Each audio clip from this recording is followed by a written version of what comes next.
Hi guys, welcome back to another Overthrow Disc Golf video. Thank you so much for tuning in. Today we are continuing our journey through disc golf form. I'm kind of working my way back from the hit. So we've already done a couple videos on lead arm. Today is a video on the trail arm before we start venturing into footwork. So without further ado, let's get started.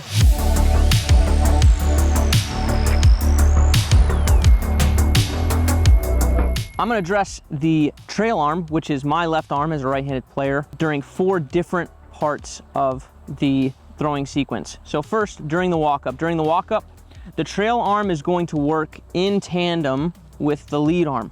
So if you have some kind of forward pump, generally you're not going to forward pump like this where your arms are going apart. They're going to work kind of together. So if you have a pump, the hands would go forward and then the hands will go back together, right? Or if you just kind of stay here and you have, sometimes you see players like Albert Tom where they have a little bit of a more quiet left arm. It's still kind of swaying with this right arm during the walk up here. It's not like he's going and crisscrossing. So I probably didn't need to mention this part of the throw, but just in case. We got some people really struggling, you know. So works in unison during the walk-up. Now we get into the second part of the throw for the trail arm, which would be the backswing or the reach back. Here, it also works in unison, and it has a couple goals in the backswing. So first is to keep us balanced. So as I walk up and get into my backswing here, my right arm is going to be on this side of my body, right? So my trail arm is going to be on this side to balance. So think about on a tightrope, you're walking, right?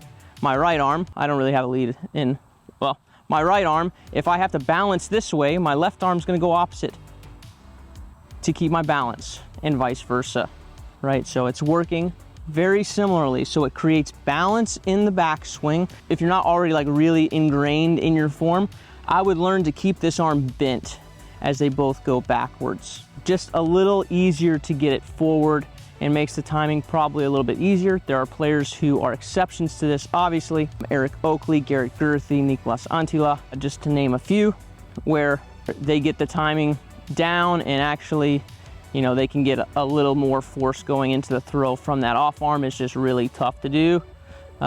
You know, one player I didn't mention in that mix is myself.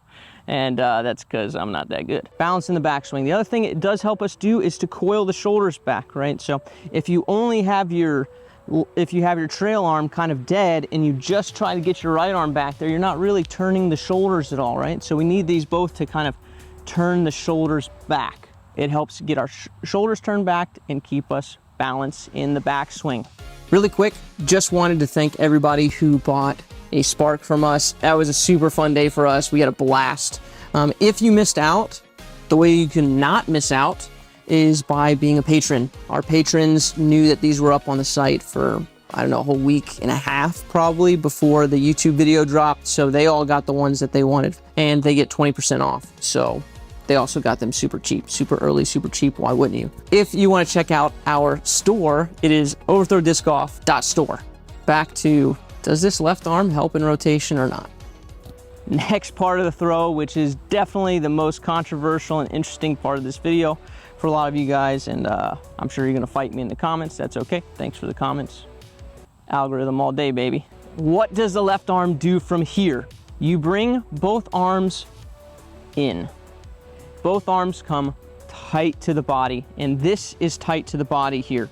We have the right arm towards your lead pec, and we've got your left arm tight like this. Most specifically, your trailing elbow needs to get tight, right? This is not tight. This little chicken wing, or as I call it sometimes, the little shirt gap that you can see here is not tight.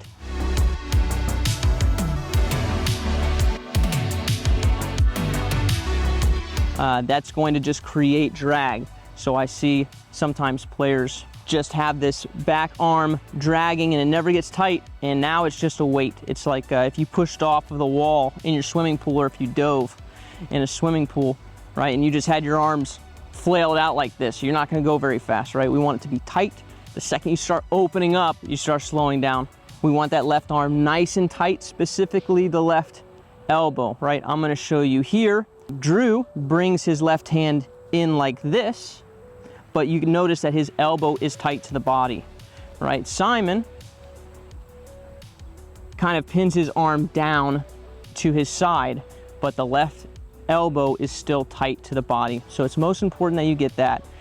This would be unacceptable, although I don't know who's doing this, but hopefully at this point you'd see why this is conceptually not okay. So tight to the body is the thing that we want the left arm to do. The other thing that the trail arm does not do here is it does not force rotation forward. This is going to cause you to never get into the pocket, and it's going to cause you to stay wide. So there are a lot of you who are trying to actively rotate your shoulders using this left arm, and what it's causing you to do in your video is to get here. And now your disc never gets off of your trail side. It never gets off of your left side for right-handed backhand players. And so now you're gonna have to go all the way around here, right? Basically, the disc golf throw is a race between your lead arm and your shoulders. We want your lead arm to be able to get through deep into the pocket before this shoulder can cut it off. If you start trying to swing this arm around and drive rotation, the shoulder's gonna win. The hand has got to get through and past the body.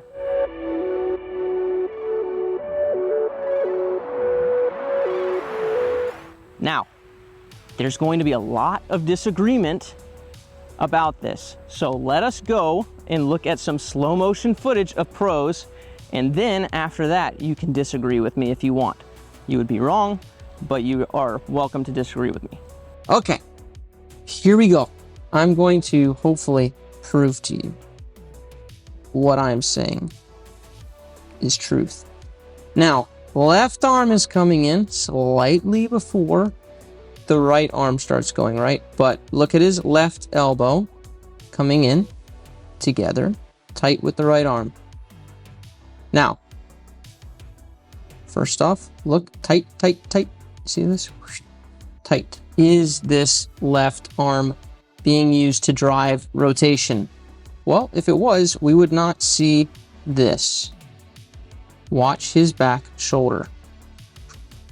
Right here. Zooming in.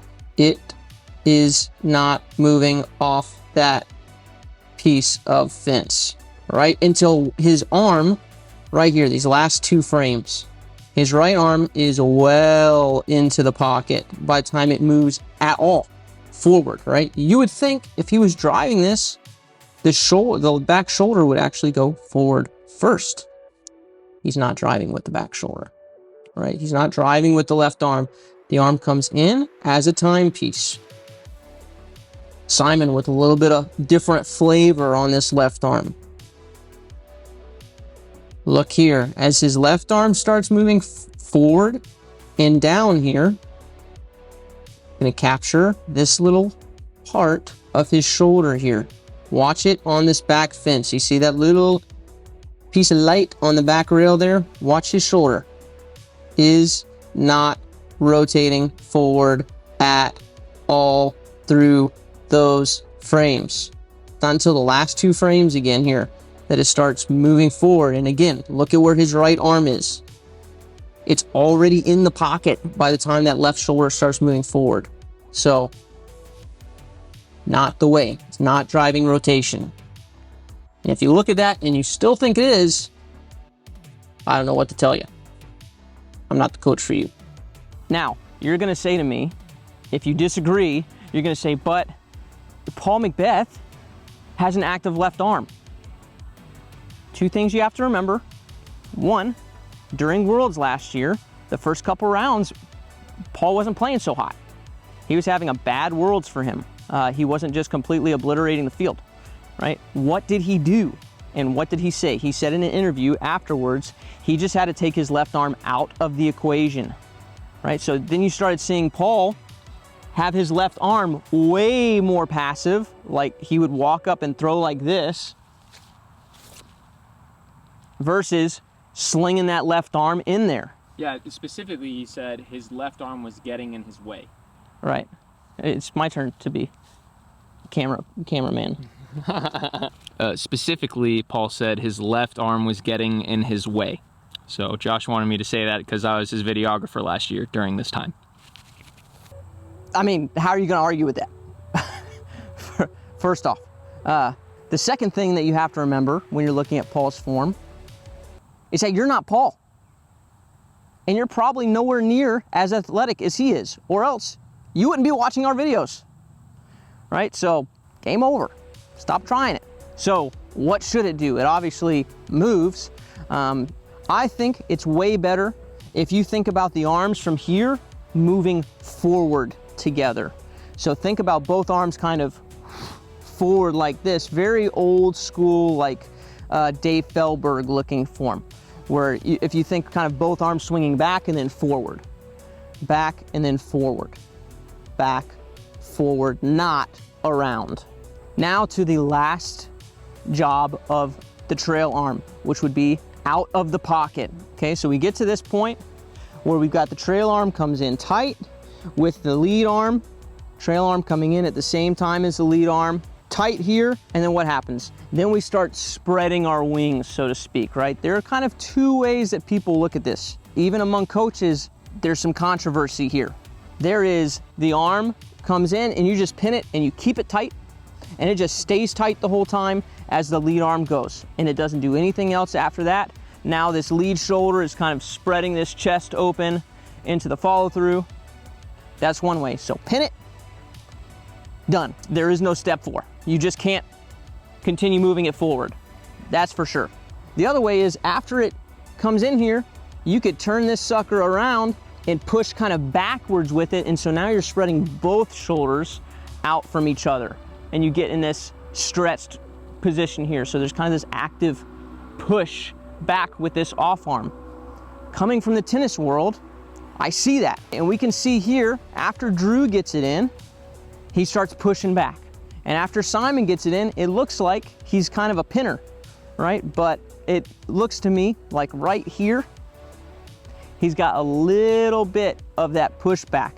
The idea though is that the left arm is not continuing to move forward. This is time for the lead arm to stretch and break free for the rest of the throw. So if you're continuing to pull this arm forward, that's a no-go. So it needs to stay in this vicinity, whether you pin it or whether you turn that sucker around and do the swim move. Both are probably gonna be decent. Okay, how to practice this? Slowly. Okay, we want to really get these pieces done accurately. So I would start just kind of on your lead foot with your left foot behind you. This is very similar to the lead arm practice. We're just looking at this back arm going with it, right? So here, the arms are back. The arms go forward together. Forward, and we want this timing to be here where they're kind of both tight at the same time. Get that elbow tight to the body. That's your trail elbow. Tight to your body. Right arm tight to the body. Boom. Here, forward. Here, forward. Okay? After you get that, leave the arm there. Leave the arm there or turn it around. But if you can get from here to here, you're crushing it, right? So slowly, slowly, slowly, and then eventually you can get to the point where you can throw, and I'll show one. All right, so here we go. Real slow, don't care where the disc goes. We're back. I'm checking to make sure my lead arm is back, my trail arm is back. We'll practice the forward motion, practice the forward motion, practice the forward motion. Into the hit. Good. Good. And then eventually, after about a week or so of shadow swings, when you can't get that wrong, then you can start picking up the speed and release. It doesn't matter what it looks like. It's not gonna feel good in the beginning. It's gonna feel like crap, actually, because we're super robotic right now.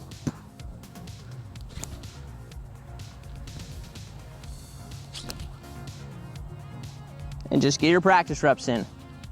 After you get it to look good, then you could work on making it feel better, right? But get the timing there and then let your body make it smooth later. So that's how I would practice the unison of the arms throughout the throw. Cool. Hey, if you're interested in one-on-one lessons, I understand this is a lot of videos and you don't really probably know what your issue is and what you should work on. If that's you, you should get eyes on your form, whether it's me or somebody else. Otherwise, you're just going to practice everything in these videos and you're going to get nothing done. So if you need a coach, please consider us. Our Patreon is in the link in the description below. You guys are awesome. We'll see some of you on the Discord server, which is a blast, by the way. We got lots of helpful people there, and you get like 20% off our online store, just lots of benefits. Anyways, peace.